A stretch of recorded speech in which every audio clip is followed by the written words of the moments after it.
Eh bien, bienvenue à cette nouvelle émission de Captain No Code. Cette semaine, c'est ce mois-ci, eh bien, on va faire un point particulier sur tout ce qui est facturation électronique. Je dirais que le compte à rebours est lancé. En septembre 2026, toutes les entreprises qui facturent de la TVA devront euh, gérer déjà la réception des factures et pour les entreprises plus importantes, l'émission de factures.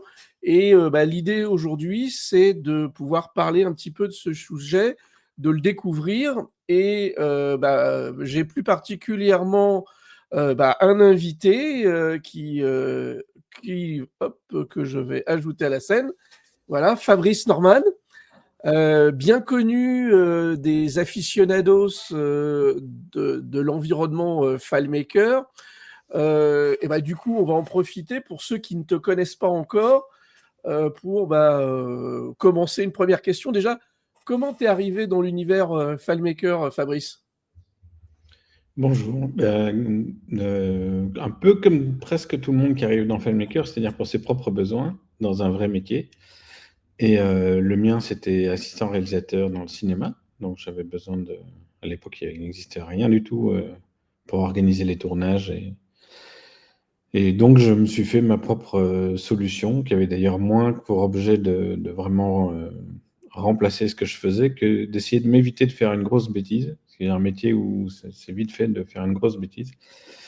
Et donc voilà, et puis chemin faisant, ce truc a plu à des confrères qui m'ont demandé de leur prêter. Et puis voilà, et puis après Voilà. quand la vie a fait son chemin, j'en ai fait mon métier. T'en as Voilà. fait ton métier. Bon, aujourd'hui, finalement, tu as plusieurs casquettes. Tu as la casquette One More Thing, qui est finalement l'agence euh, spécialisée dans le développement FileMaker. Vous êtes combien? Qu'est-ce que vous faites chez One More Thing? Alors, donc One More Thing, en effet, c'est une boîte que j'ai créée il y a 15 ans, ce qui Et ne nous déjà, rajeunit pas, qui avait une ambition, c'était de rester petite. Et en fait, on est devenu un des plus gros acteurs du monde FileMaker, ce qui vous prouve à quel point je sais gérer une boîte. Et donc, non, donc on fait principalement quand même du consulting FileMaker.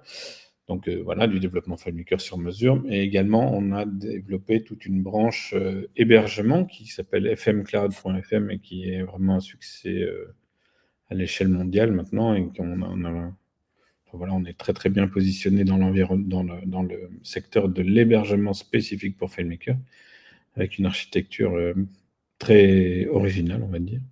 oui, et surtout très adapté aux solutions FileMaker. Voilà, c'est complètement dédié aux solutions FileMaker et voilà, sur une architecture Docker que personne d'autre ne maîtrise apparemment dans notre technologie. Et donc, voilà, ce qui nous a permis d'exploser en fait en termes de rapport, je dirais, c'est rapport coût par puissance, quoi, tout simplement. Hein, voilà. Donc, on a toujours fait de l'hébergement un petit peu, mais depuis donc 2020 et le lancement donc de la version Linux de FileMaker Server que nous on a adapté donc sur Docker, on est devenu un acteur Un majeur. incontournable, c'est vrai, c'est clair. Voilà. Voilà. Euh, Et ce qui répond aussi, là, je viens aussi sur la communauté no-code notamment, avec FileMaker, on peut gérer son installation partout où on veut dans le monde. Donc, si on est en France, on peut être hébergé en France. Si on est aux États-Unis, au Canada, on peut être hébergé là-bas. Il me semble on a que même cas de figure. ouais. Et puis vous avez même en plus sur l'Asie aussi maintenant, Donc Asie-Pacifique. on est partout, sauf en Amérique latine et alors en Afrique on y est, mais pas de manière directement publique Ouais, depuis le site web, il faut nous demander. Mais pour voilà. ouais, mais bon, en tout cas, L'Amérique du voilà. Sud, on a même des clients en Antarctique, même si on n'a pas de data center là-bas. Voilà. Enfin, on a un client en Antarctique, il ne faut pas exagérer. Oui, bon. Et puis aujourd'hui, l'idée c'est de ton troisième projet, c'est ABC Invoice. qui est le petit dernier de la troupe.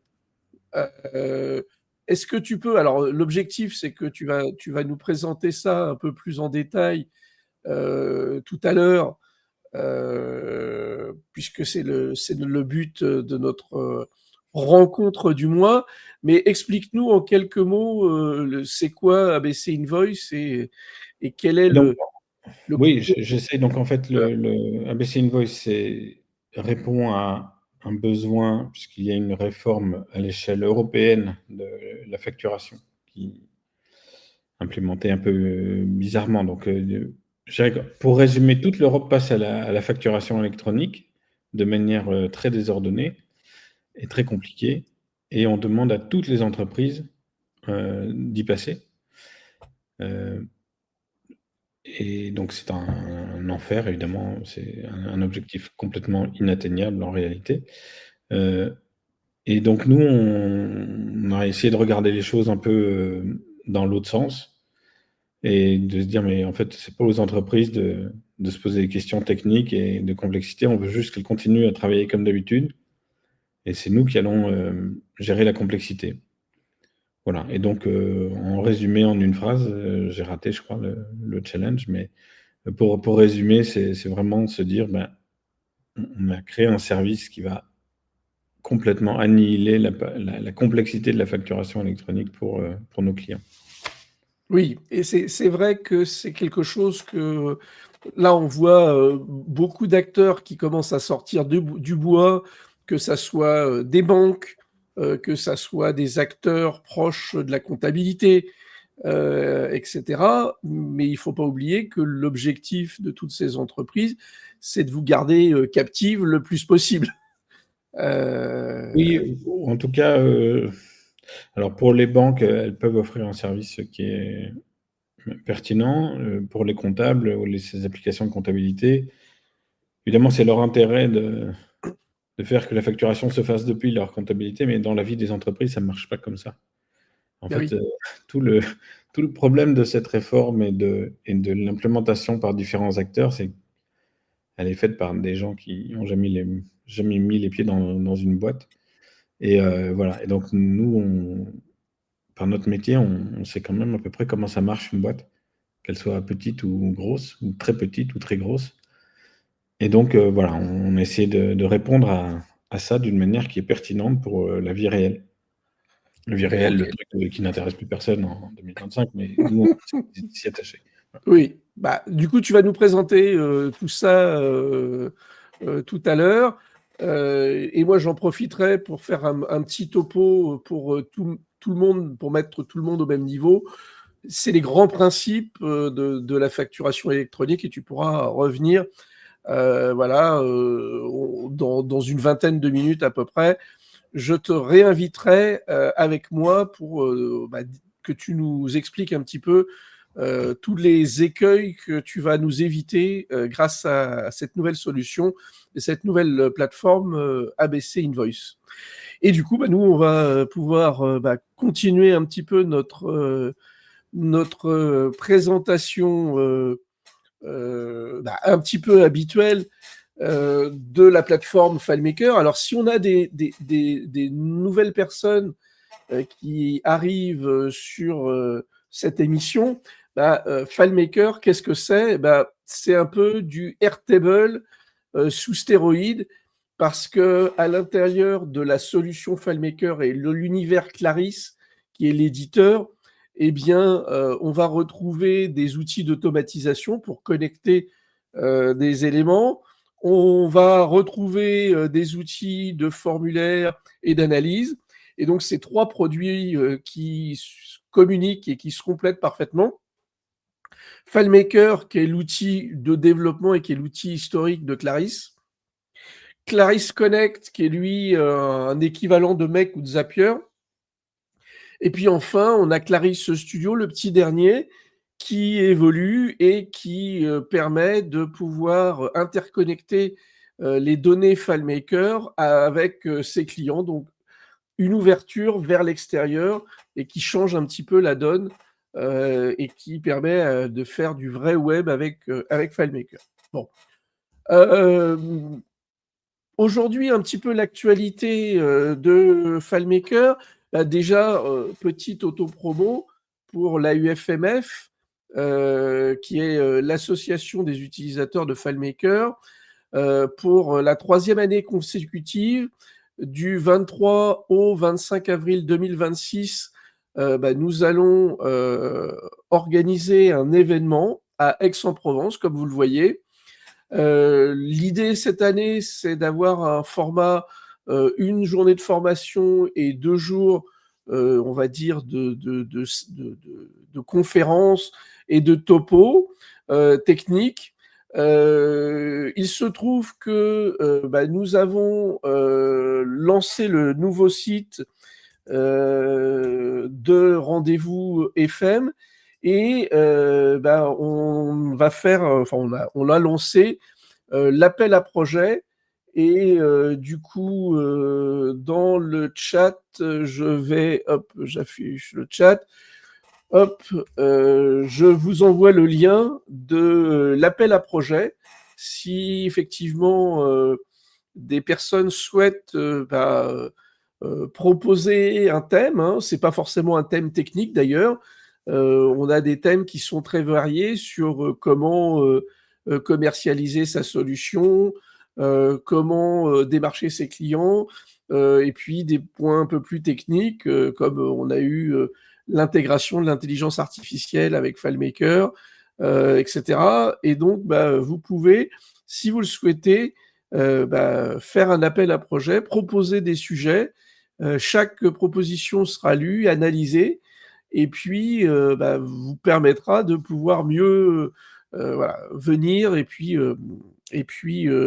pourquoi pas partager vos savoir-faire en matière de FileMaker, mais aussi de no-code, low-code, si vous avez des compétences particulières. Voilà.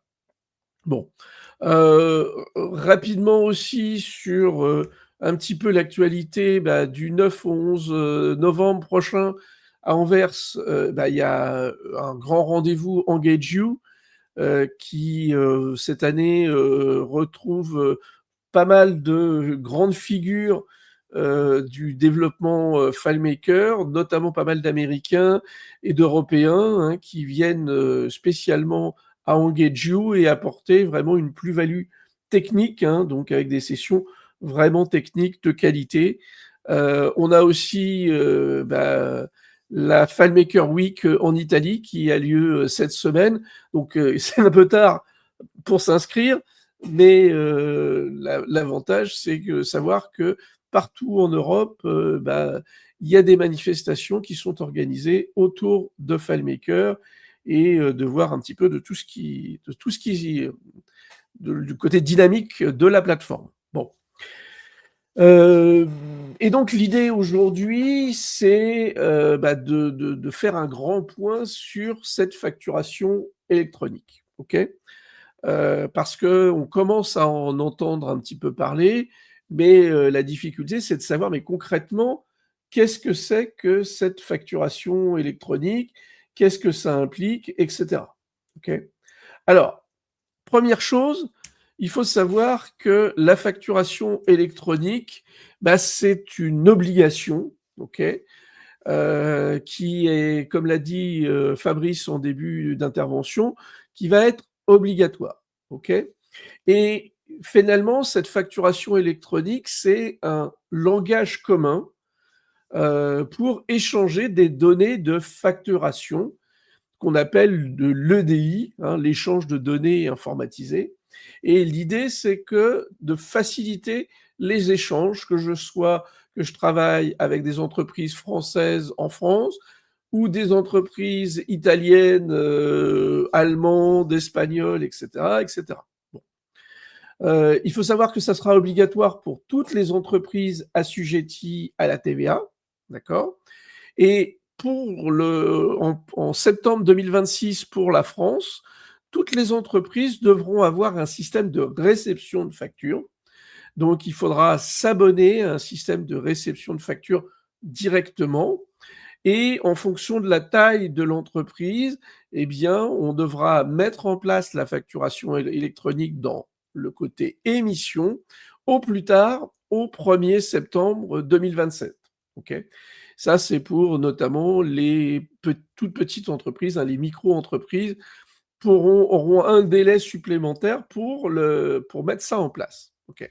Mais concrètement, hein, on le dit depuis le début, mais c'est quoi cette facturation électronique? Ok. Bah, tout simplement, on pourrait dire que c'est un fichier PDF, ok, dans lequel on va inclure des données spécifiques qui vont être dans un certain format particulier, en l'occurrence XML, mais l'objectif aujourd'hui, c'est justement d'éviter de vous complexifier avec les acteurs, avec trop de termes techniques. Ok. Pourquoi la facturation électronique va avoir un intérêt? Ben, ça va permettre d'avoir une traçabilité. Ce qui veut dire que, on va pas pouvoir, faire des factures, où on ne peut pas connaître l'origine, OK? Deuxièmement, bah, la mise en place de ça, c'est surtout lutter contre la fraude, OK? Pourquoi? Parce qu'on va véritablement, je vais vous le présenter dans un instant, on va vraiment rentrer dans un détail où on va pouvoir identifier d'où vient la facture, c'est pour quel type de dépense, est-ce que c'est bien formaté? Si c'est pas bien formaté, bah, retour à l'envoyeur et cetera. Enfin, cette facturation électronique, c'est avant tout faciliter les échanges, notamment sur la TVA intracommunautaire, quand on a des échanges, avec d'autres entreprises européennes et quelque part, ça crée une certaine cohérence, ensemble et donc ça, c'est quand même loin d'être négligeable. Quelle va être un peu cette mécanique? Comment va fonctionner cette, mécanique à proprement parler sur cette facturation électronique? OK? 1er élément, bah, je vais moi générer une facture, OK? Sur lequel je vais la rendre compatible avec les informations qui vont être nécessaires. C'est le fameux XML qui est rajouté, qui est une surcouche, à ce qu'on ajoute sur son fichier PDF. Ce qui veut dire que le fait de dire, bah, un PDF, c'est électronique et de l'envoyer par mail, bah, c'est pas une facture électronique, hein. Même si, voilà, dans le langage commun, on disait que c'était une facture électronique, bah non, c'est pas une facture électronique. Pour que ça soit une facture électronique, il faut passer par une plateforme dédiée, et il faut savoir qu'il va y avoir 2 types de plateformes. Il va y avoir les PDP, c'est-à-dire les plateformes officielles et puis vous aurez des opérateurs de dématérialisation qui, viendront se plugger, à ces structures officielles. OK? Et donc quand je fais ma facture, je vais envoyer ma facture physiquement, donc mon fichier PDF, avec un ensemble d'informations dans la plateforme. OK? Donc on est au niveau émise par la plateforme. OK? Ensuite, eh bien, en fonction de mon numéro de SIRET et des informations complémentaires, je vais, cette facture va ensuite être réceptionnée par, l'outil de mon client, par la plateforme de mon client. OK? Si ma facture n'est pas conforme, s'il y a des informations qui sont mal mises, automatiquement, elle va être rejetée et dans mon système interne, je vais recevoir une alerte qui dit: «Cette facture n'est pas conforme, il faut la resoumettre». Voilà les points enfin, en tout cas pour les plateformes qui travaillent bien, on vous dira quels sont les points, qui posent problème. OK? Si ensuite, la pla la comment ça s'appelle? La facture est conforme, eh bien, on va pouvoir l'envoyer directement au client, d'accord? Ensuite, bah, le client, en tant que tel, va, pouvoir, bah, compléter ses informations. S'il y a un litige, par exemple, le montant n'est pas le bon ou, on a facturé des choses que je n'ai pas encore reçues, et ben, je peux la mettre en litige ou la mettre ou la refuser, d'accord?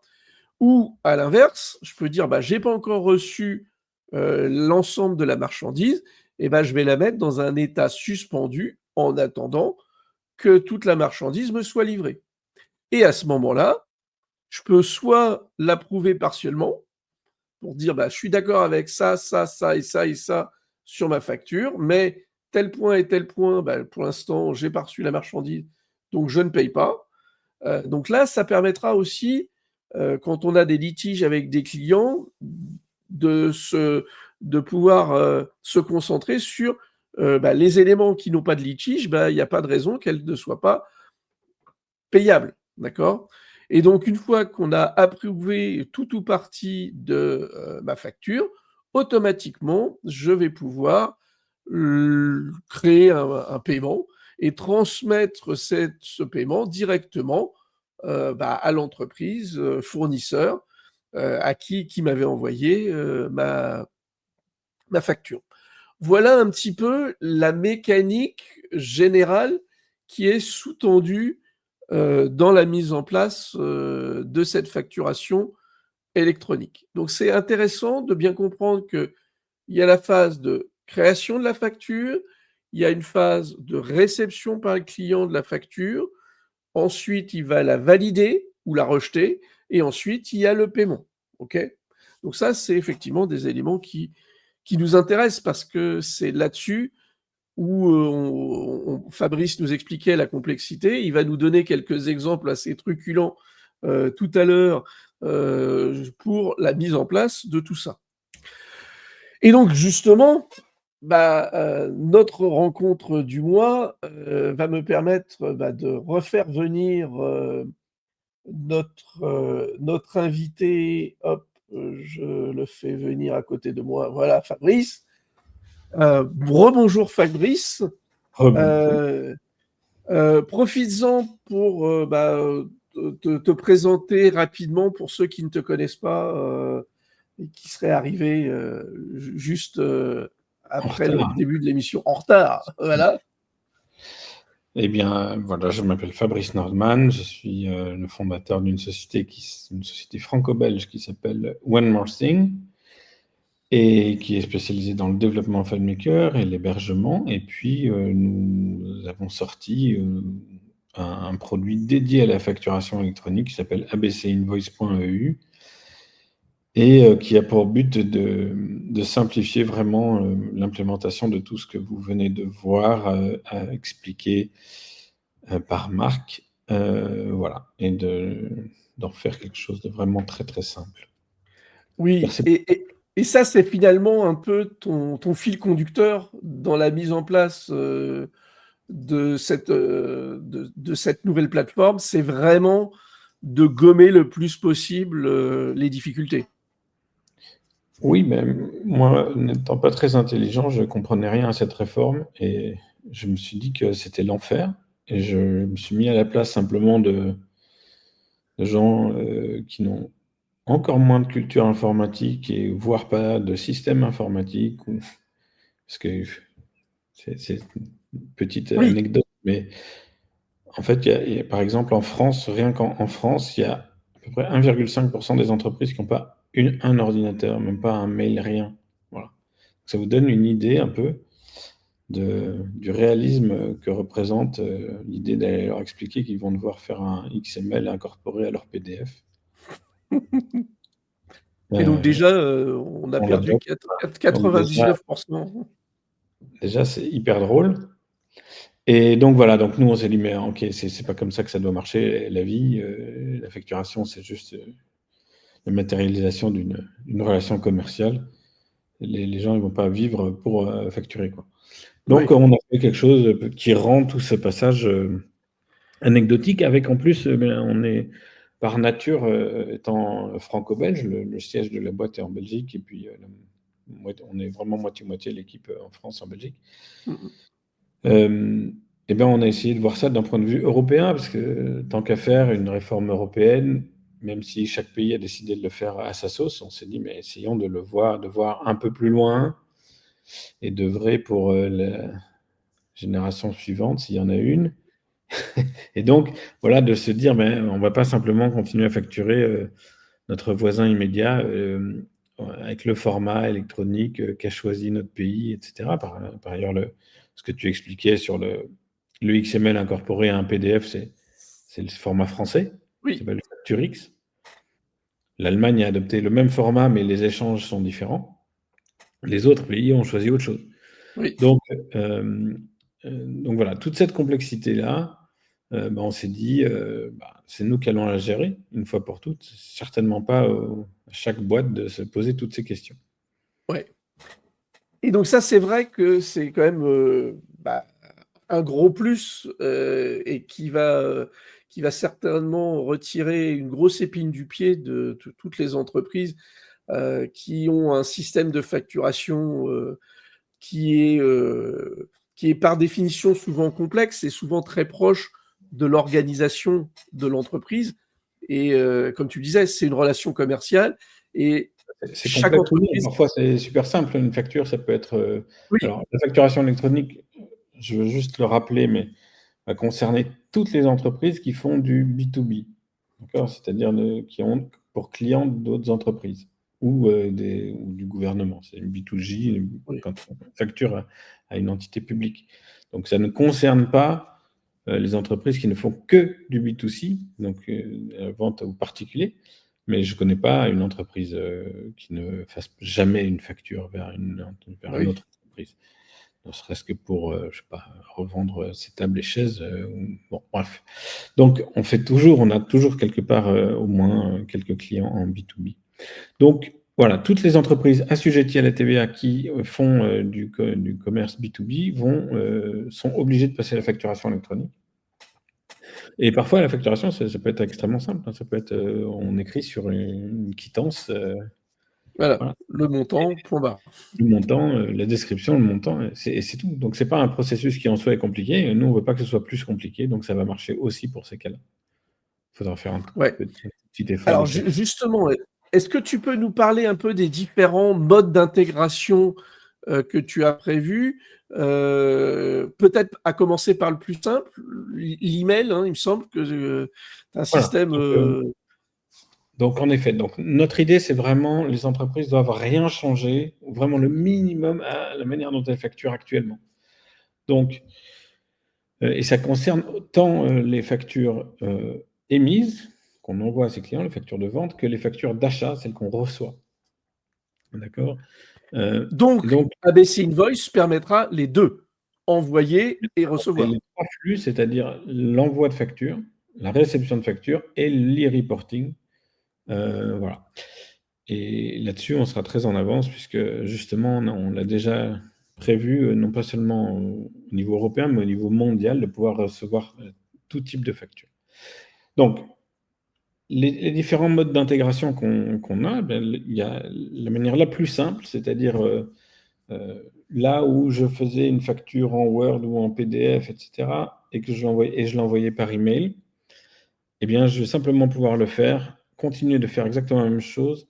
La seule chose que je vais changer, c'est l'adresse email du destinataire, qui va être une boîte mail réservée, qu'on va vous réserver sur ABC Invoice, et on s'occupe de tout le reste.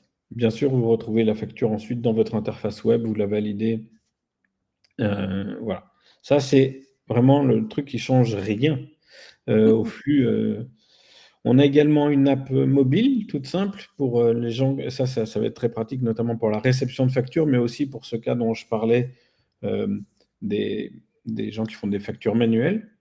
Une petite app mobile toute simple, je scanne ma facture, automatiquement elle est envoyée, enfin je dois confirmer, je dois envoyer en bref, en 2 secondes, on a envoyé une facture à ABC Invoice qui la transforme en facture électronique, d'achat ou de réception. Enfin, évidemment, enfin non, il y a 2 autres modes. Il y en a un qui n'est pas encore disponible, mais qui le sera, rapidement, qui est un système d'import, quand on a voilà, un simple import d'un fichier Excel.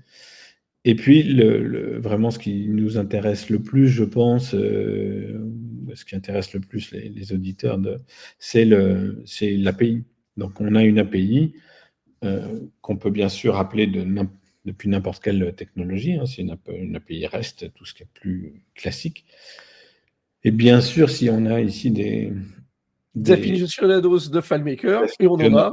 FileMaker, eh bien, on a un add-on FileMaker qui est vraiment en phase de finalisation. Donc, on est vraiment dans les derniers tests là. Et d'ailleurs, on organise un webinaire la semaine prochaine. Je ne sais pas si je peux en faire ici la publicité. Eh bien sûr, c'est le but. Vas-y. Voilà, vraiment spécifique pour les développeurs FileMaker, pour qu'ils apprennent tout simplement à intégrer ABC Invoice dans leurs applications. Donc, je vais poster ici le lien.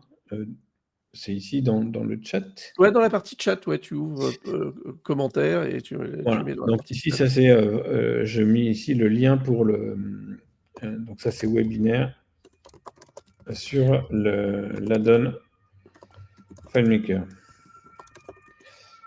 Voilà. Et donc ça c'est le 14, donc la semaine prochaine. Vraiment un pas à pas pour vraiment apprendre à intégrer cette facturation électronique. Alors voilà. Un webinaire très pratique pour la communauté FileMaker. On ne se prend pas la tête, on Voilà. suit pas à Non, pas. mais Et vous c'est sortez vrai. ça en sachant l'intégrer à vos solutions FileMaker. Pour la petite histoire, intégrer, sauf si on a vraiment des complications dans sa solution d'origine, mais sur une intégration, ça prend vraiment sans se passer moins d'une demi-heure et c'est plutôt vers les 10 minutes.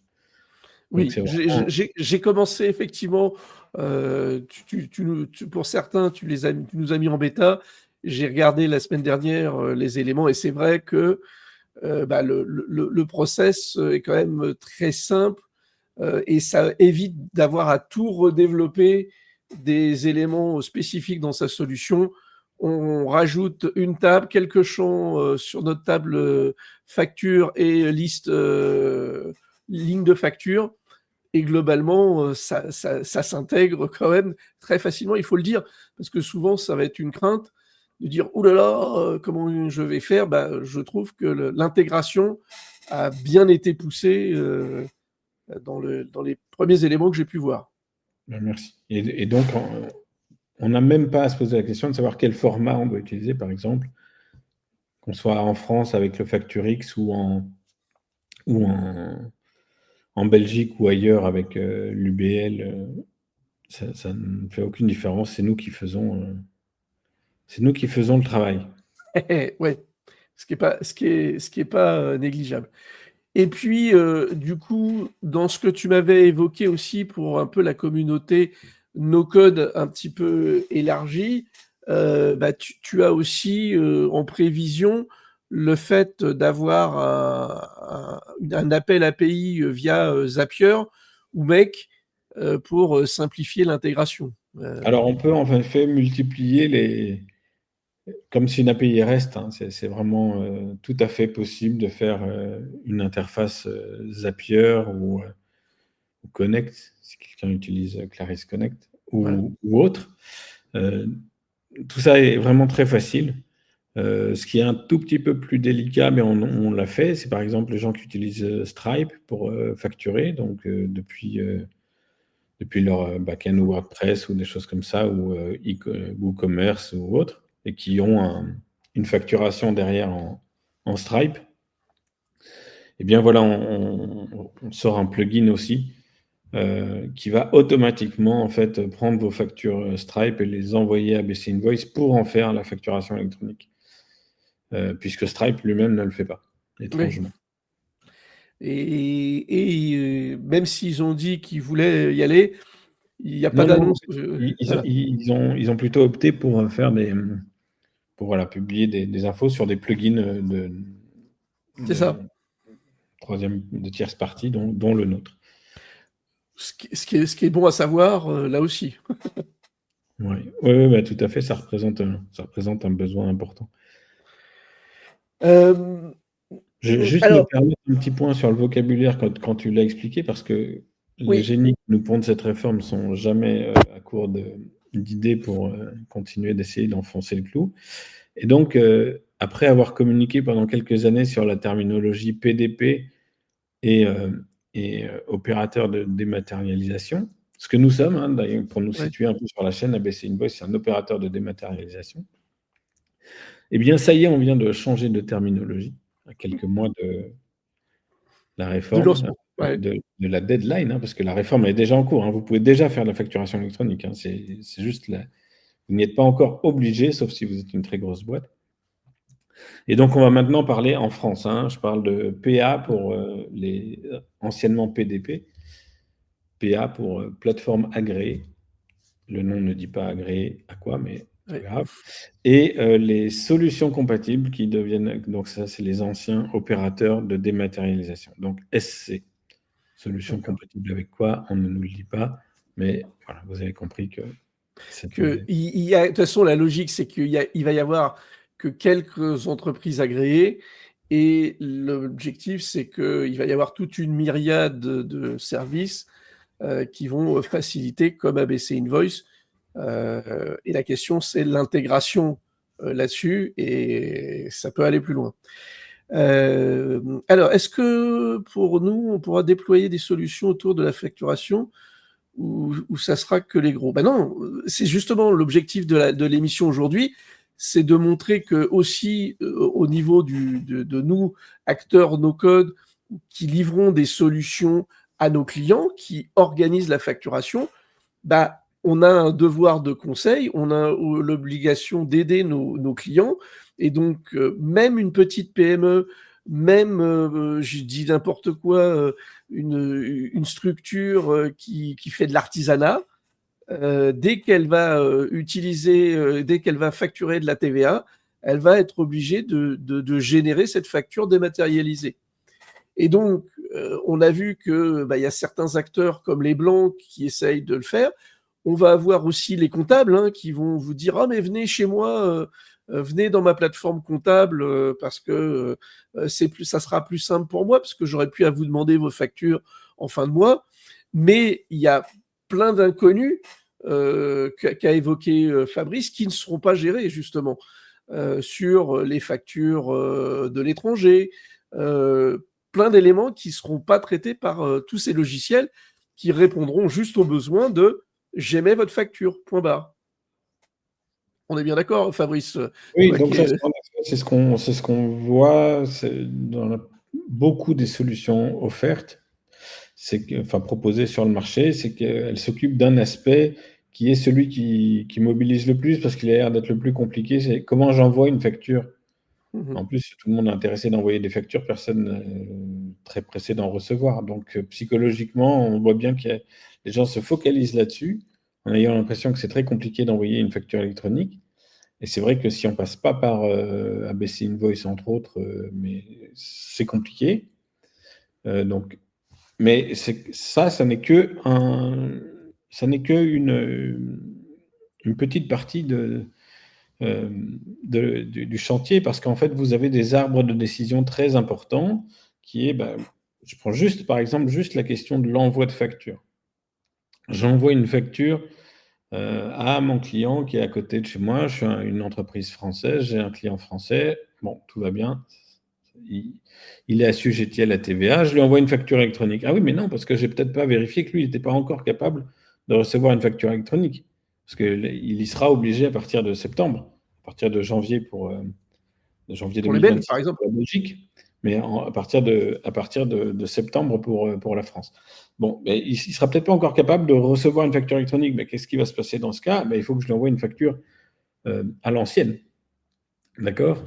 euh, Idem si j'envoie dans un pays qui n'est pas soumis à la facturation électronique ou qui n'est pas, ou pour lequel elle n'est pas obligatoire. Donc il y a des cas de figure très différents. Par exemple, je peux avoir un client luxembourgeois, ben, la facture électronique existe au Luxembourg, mais elle n'est pas obligatoire. Ou je peux avoir un client en Amérique, pourquoi pas, si les droits de douane ne rebutent pas leurs clients.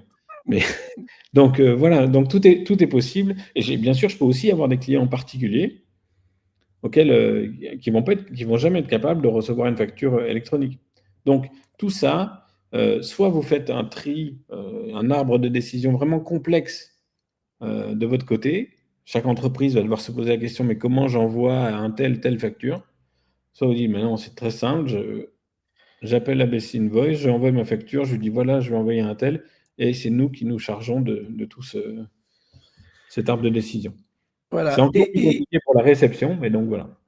Et voilà, ça c'était que l'émission. Et je réponds effectivement à apprendre le no-code.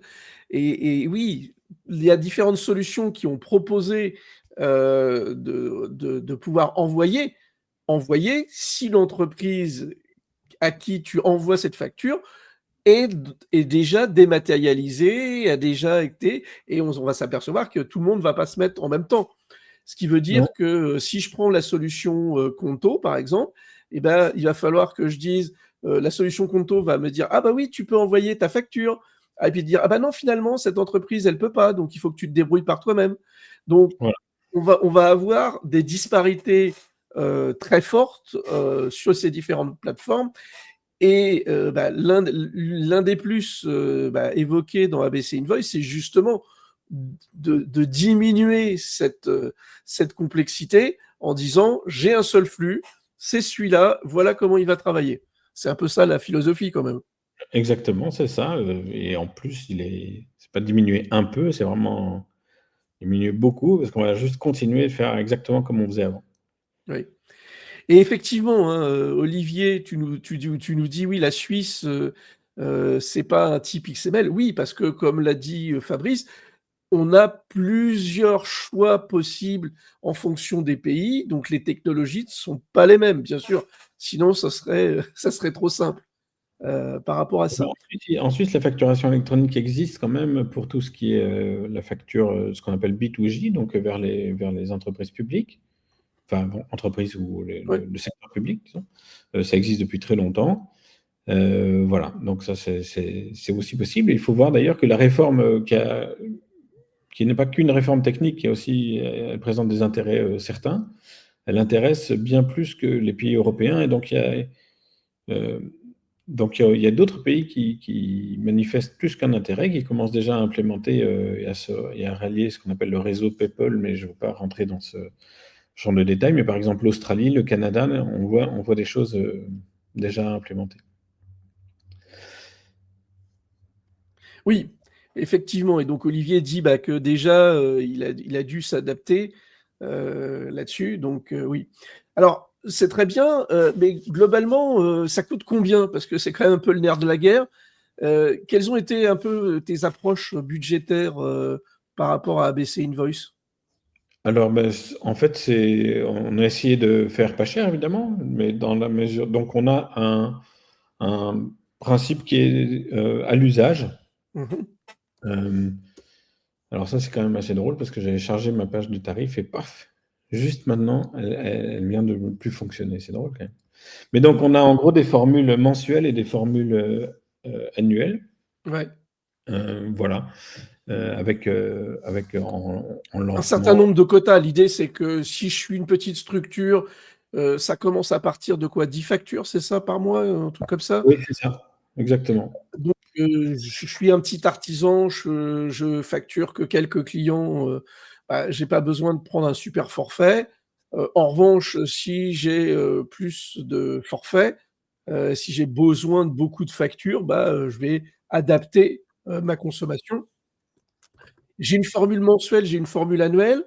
Est-ce que le nombre d'achats annuels, enfin, est-ce que la quantité est annualisée? Parce que je peux avoir des Oui, pics. donc tout à fait. Donc en fait, on a plusieurs forfaits donc, qui tiennent compte du volume mensuel ou annuel. Et en effet, sur les formules annuelles, le volume est annualisé puisqu'on sait qu'il y a des activités saisonnières. Voilà, tout à fait. Bon, donc ça, c'est quand même pratique parce que du coup, bah, voilà, j'ai une activité saisonnière.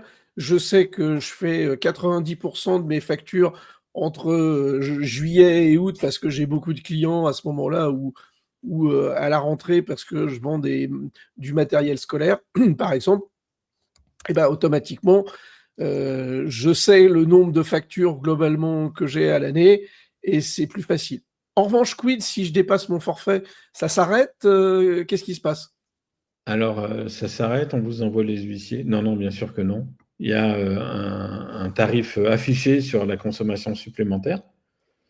Donc voilà, quand vous prenez une formule, donc par exemple, je prends une formule annuelle pour 300 factures par an, d'accord? Alors, c'est la même unité de mesure pour la réception et l'envoi. On voulait vraiment faire simple. Donc Mmh. voilà, vous avez un forfait à 300 factures par an pour 99,99 €, on va dire 100. Oui. Euh, et vous avez un coût à la transaction supplémentaire. Donc voilà, vous estimez tout simplement le nombre de factures que vous avez chaque année. Prenez celui-là, et s'il y a un petit dépassement, non. Bon, ce qui Voilà. du coup est quand même plus simple et effectivement, si on a une activité qui, une année, se développe un peu plus et bah, qu'est-ce qui se passe ensuite? Bah, je rectifierai, l'année suivante en disant: «Bah, Oui, je on peut m'ajoute, bien sûr changer de formule aussi en cours d'année si on veut, ah, ouais, donc ça, si c'est on cool. voit si on voit qu'on est en forte croissance, ce que je vous souhaite tous, bien sûr, il y a moyen d'upgrader son plan. Bien. Bon, bah, ça c'est effectivement cool. Je rappelle que, bah, le 14 octobre prochain, tu as un webinaire. Il y a le lien qui est passé dans la conversation et je le mettrai dans le replay, YouTube, Alors je sais pas si di justement, je suis pas sûr qu'ils soient passés dans la conversation si publique. Oui. Leslie l'a remis après. Ah OK, Donc d'accord. je l'ai vu passer, donc merci à Leslie. Donc voilà, donc le lien, et Leslie le remet. Donc vous pouvez effectivement cliquer, sur ce lien pour vous inscrire au webinaire pour, expliquer, les éléments. Ah! Une petite question effectivement, pratique sur, bah, quid des avoirs, des factures d'acompte et cetera? Alors, Heu, là encore, il faut se dire qu'en fait, la facturation électronique, ça change rien. Il faut pas s'en faire une montagne. En réalité, on reste maître du contenu de sa facture. Donc un avoir, hein, ouais. une note de crédit, c'est juste une facture, négative. Alors, en effet, bon, c'est vrai qu'il y a les 2 manières de le comptabiliser. Soit on a un journal spécifique pour les avoirs, soit on a juste des factures négatives. Hem Moi, j'ai bon espoir que les comptables comprennent enfin qu'une facture négative, ça marche aussi bien, mais on n'en est peut-être pas encore là. Mais en tout cas, tout ça est gérable, via la facturation électronique et nous, on n'est pas un frein à ça, bien sûr. Oui et ça justement, ça fait partie un peu des petits plus, hein, que l'on peut identifier, hein et sur lequel, bah, les entreprises, hein, et puis, bah, tous les aficionados du no-code, toutes les entreprises que vous allez conseiller, il va falloir aussi les mettre en garde sur les limites des solutions qui vont être proposées. Parce que, oui, tout le monde va faire la facturation électronique, c'est-à-dire l'envoi de factures ou la réception de factures. Basta. Mais derrière, il y a tous ces petits détails qui ne seront certainement pas pris en compte par la grande majorité des plateformes. Pourquoi? Parce que, comme tu l'as dit, c'est des arbres de décision, qui vont être complexes et du coup, bah, trop difficiles, à gérer, là-dessus et donc ils vont les mettre au fur et à mesure en disant: «Bah, tiens, on va rajouter, parce que beaucoup de nos clients nous ont demandé de faire, tel truc ou tel truc». Hem, Ouais, je vois qu'il y a des questions. Si tu veux, on peut essayer d'y répondre, sauf si tu avais toi, bah, de effectivement dans les, par on exemple, est-ce que j'ai, Néançois, Conto, Abi, Jump, Penny Lane, c'est de la facturation oui, électronique? Oui, c'est de la facturation électronique. D'accord? Vous allez, comme le disait Marc, tomber sur des très rapidement sur des limites, voilà, de cas non gérés. J'ai des bons échos quand même sur Penny Lane. oui, Voilà. moi Donc aussi. il existe, voilà, c'est pas pour dire, il existe des solutions. Nous, ce qu'on essaye de faire, c'est faire, une solution qui ne demande pas aux entreprises de changer leurs habitudes, qui ne demande pas d'avoir des logiciels supplémentaires, ou des logiciels tout court d'ailleurs. Voilà, si vous savez le nombre d'entreprises qui n'ont pas de RP, pas de CRM, rien du tout, ils font une facture fin du mois et puis c'est tout. Oui Et donc voilà, donc nous, c'est notre optique, ça veut pas dire, du tout en effet qu'il y a pas des solutions. et ce que je disais, c'est que, bah, c'est le ce cette frange d'entreprises, qui correspondent très bien à des utilisateurs potentiels d'outils no code. dont FileMaker en fait partie, mais on a aussi d'autres outils. Par exemple, je le vois de plus en plus des gens qui font leurs factures sous Excel, effectivement, mais aussi à l'intérieur de Notion. J'ai vu un webinaire très récemment pour expliquer comment faire ses factures sur Notion. Très bien. Mais une fois qu'on a fait sa facture sur Notion, il faut bien l'envoyer quelque part pour la rendre compatible facture électronique. Et donc, c'est là où, dans son workflow, dans son organisation interne, j'ai pu utiliser un outil comme Notion, mais il va me montrer le dernier kilomètre pour pouvoir effectivement la transformer en facture électronique et l'envoyer à mon destinataire. Et c'est là où l'intervention de ABC Invoice va pouvoir être le chaînon manquant sur toutes les solutions no-code que l'on va pouvoir mettre en place. Et c'est aussi pour vous, dans la communauté no-code, une opportunité d'aller chercher du nouveau business ou d'aller revoir vos clients sur lesquels vous avez développé des solutions et sur lesquels il faut rajouter un petit moteur de facturation électronique. Voilà. Est-ce qu'il y a d'autres éléments, des petits plus que tu pourrais nous donner sur la manière dont vous avez pensé ce ABC Invoice? Je pense avoir dit le principal. C'est vraiment une question d'état d'esprit, je pense. Oui, le fait que d'avoir un seul canal déjà pour gérer tes factures en entrée ou en sortie, c'est déjà se retirer une grosse épine du pied là-dessus. Oui, et puis le fait de le voir à l'échelon européen, donc par exemple pour tout ce qui est e-reporting, on va être obligé de remonter à l'administration fiscale toutes les factures qu'on a reçues. Donc c'est même pas seulement, ce ne sera pas seulement les factures électroniques, mais par exemple vous allez continuer de recevoir des factures non électroniques des États-Unis ou d'ailleurs. Donc tout ça, le fait de l'avoir déjà pensé, de l'avoir déjà intégré dans notre système, ça va vous simplifier la vie. Il y a les questions de format, voilà, que ce soit complètement transparent. Il y a une question d'ailleurs, je vois, est-ce que les factures FactureX c'est supporté? Non seulement c'est supporté, mais c'est nous qui les générons du FactureX pour la France ou de l'UBL pour la Belgique ou voilà, de FactureX où c'est le même format pour l'Allemagne, mais la manière d'acheminer la facture est différente. Etc. Donc oui, voilà, le fait d'avoir d'avoir pensé la chose de manière globale, en se disant juste rien compliqué pour les entreprises. Oui. Voilà, je crois que On ne sera pas obligé d'avoir un opérateur pour envoyer ses factures aux Espagnols, aux Italiens, aux Allemands. On n'a qu'un seul opérateur qui va nous simplifier finalement la vie au quotidien. C'est ça vraiment le gros plus. Et tu évoquais effectivement la deuxième partie de l'étage de la fusée sur la facturation électronique, c'est le e-reporting. Je ne l'ai pas évoqué parce que ce n'est pas pour tout de suite la mise en place, même si ça va venir très très vite. Est-ce que tu peux nous expliquer rapidement ce que c'est que les contraintes de l'e-reporting pour ceux qui ne le connaissent pas? Oui, alors là, pour le coup, ici, ça va vraiment changer d'un pays à l'autre, puisque les différents pays ne le font pas pour les mêmes raisons. Donc, par exemple, c'est quelque chose, la facturation électronique, elle existait déjà en Italie depuis un moment, principalement pour une raison d'échapper, enfin, d'éviter une fraude fiscale. Voilà, en France, c'est un objectif aussi, mais c'est pas un objectif prioritaire. Ce qui est vraiment l'objectif prioritaire, c'est surtout de fluidifier les flux de facturation.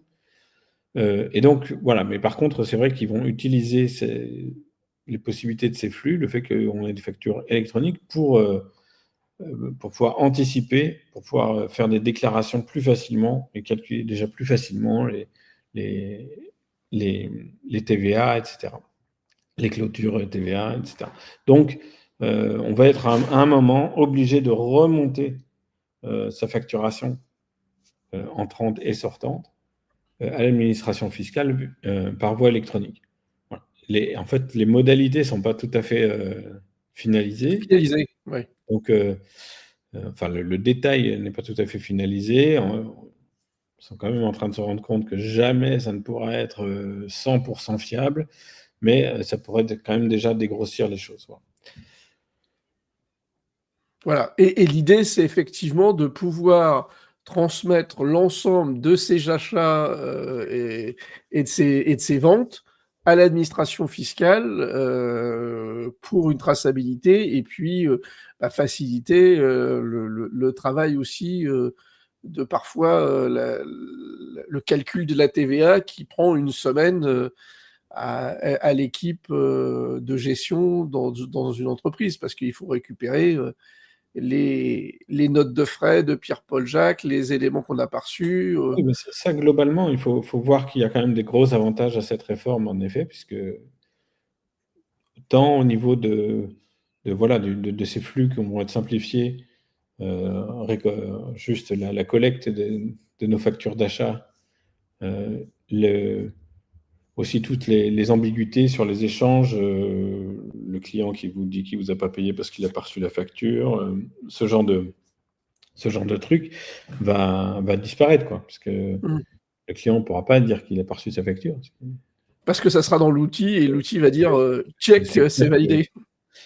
Donc voilà, il y a aussi d'autres avantages un peu secondaires, mais qui, à mon avis, vont prendre de l'importance dans les années qui viennent. C'est le fait que vous puissiez avoir plusieurs entrées dans un annuaire de facturation électronique, c'est-à-dire que vous pouvez avoir plusieurs canaux, plusieurs flux. Imaginons, dans une entreprise, par exemple, on va traiter très différemment les factures.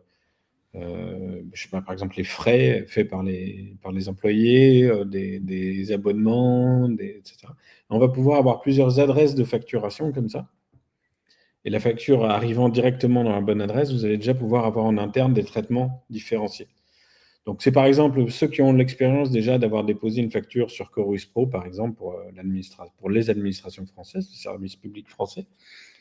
Donc ça, c'est typiquement ce qu'on appelle le B2J, hein, donc les facturations à un gouvernement, G pour gouvernement.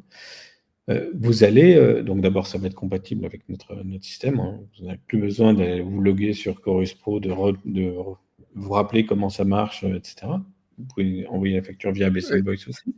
Et alors là, pour le coup, pour l'avoir déjà testé à titre personnel, c'est vrai que c'est quand même le truc, notamment en France, Chorus Pro, c'est l'usine à gaz. Il faut avoir le numéro de machin, le numéro du service. Ah, je connais plus le numéro du service, on me l'a pas donné. C'est l'enfer. Exactement. Et donc là, vous allez, en fait, mais donc justement, cette histoire de numéro de service, eh bien, vous allez pouvoir l'avoir, en fait, ça va être généralisé et accessible aux entreprises privées également, qui vont pouvoir, enfin, qui peuvent déjà, hein, je dis vont, mais je parle au futur, mais on y est déjà. Hein. Vous pouvez avoir plusieurs adresses de facturation. Et donc recevoir, voilà, par exemple, toutes les notes de restaurant de vos employés dans une boîte, toutes les factures d'abonnement à ChatGPT dans une autre, etc. Ouais. Donc ça, c'est effectivement une autre façon, effectivement, de revoir ces flux, mais aussi de simplifier pour l'obtention de l'ensemble des informations quand il y a un problème. C'est ça aussi. Oui, et puis tous les flux internes, voilà. Donc voilà, si vous êtes un low-coder, que vous devez intégrer il y a tout un potentiel, quoi. Il y a tout un potentiel. Enfin, on essaye, nous, de simplifier pour vous l'intégration de la facturation électronique, mais derrière, hein, en fait, cette réforme, elle vous offre des tas de possibilités de conseils auprès de vos clients et des tas de choses qu'on va pouvoir faire de manière beaucoup plus rationnelle que ce qu'on faisait avant. Ça pour dire que la réforme n'est pas que un casse-tête. Il y a aussi des bonnes Oui, raisons. et que voilà, c'est pas simplement qu'une contrainte qu'on reçoit et sur lequel on peut pas faire grand-chose. Ça peut être aussi une opportunité de business pour Oui, toutes les c'est solutions très clair. déjà déployées et d'aller aussi plus loin dans les clients pour peut-être aussi revoir leur manière, comment ils pourraient automatiser un certain nombre de tâches aujourd'hui. Et donc, avec l'intelligence artificielle, des choses comme ça. Et donc, c'est aussi une opportunité de revenir vers eux et de leur apporter une force de proposition. Est-ce que tu peux nous rappeler l'adresse où on peut te trouver c'est abcinvoice.eu. Voilà, .eu. abcinvoice.eu. Ouais. Voilà. Et donc, je le Donc, si partage. vous prenez pour les Voilà. FileMakeriens, là, parmi les éditeurs, vous rajoutez /FileMaker et vous allez directement sur la page de l'add-on FileMaker. Hop. Donc j'en profite pour mettre les liens directement sur, voilà, sur l'add-on aussi, que je partage. Voilà. Et ben, en tout cas, est-ce que dans le public, est-ce qu'il y a des questions que vous aimeriez poser à Fabrice là-dessus, ou est-ce que c'est suffisamment clair? Non, le lien, c'est pas FileMaker add-on, c'est FileMaker tout court, pardon. Ah, À moins que ça intégration. marche aussi, c'est possible. Voilà, ça marche, intégration FileMaker. Voilà, tu vois, je l'avais fait et il m'a renvoyé vers la bonne page, je pense. Donc, Ah ben, formidable, voilà, c'est magnifique. bon, eh bien, bah, l'heure se termine pour cette émission. Il se trouve, pour l'instant, j'attends confirmation. La prochaine émission aura lieu sur le moment de la grande journée du no-code à Paris. Il se trouve que l'association No-Code France organise un grand événement à Paris le 12 novembre prochain. Et donc, il va peut-être y avoir des émissions spéciales toute cette semaine sur No Code France. Et donc, il se peut que le créneau de Captain No Code puisse être décalé. Donc, restez à l'écoute, on va dire, parce qu'il y aura peut-être des décalages. Ça sera peut-être pas le mercredi, ça sera peut-être un jour avant ou un jour après. Non, un jour avant, c'est le 11 novembre, donc ça sera certainement peut-être le jeudi, en fonction des disponibilités, parce que le mercredi 12 novembre, il y a la grande journée. Si vous n'êtes pas encore inscrit, je remets le lien. Grande journée No Code France. No Code France. Pour pouvoir effectivement s'inscrire. C'est l'occasion de retrouver les différents acteurs du no-code francophone qui vont venir présenter des bonnes pratiques. Il va y avoir des ateliers, il va y avoir des tables rondes sur les différents sujets no-code. Et donc, ceux qui sont nouveaux dans le no-code peuvent venir découvrir ça. Attention, il faut être membre de l'association, puisque le Slack, c'est 17 000 personnes sur le Slack de No Code France. Et le Slack, on est à peu près 300 ou 400 adhérents à l'association No Code France. Venez gonfler les rangs pour venir parler de votre passion, ou en tout cas de ce que vous trouvez bien dans le no-code, ou apprendre tout simplement des tips. Merci en tout cas, Fabrice, de ta participation. Et donc, nous, on se retrouve très, très prochainement. Et puis, je vais lancer le teasing de fin pour terminer notre stream. Je vous dis à très, très bientôt. Ciao, ciao.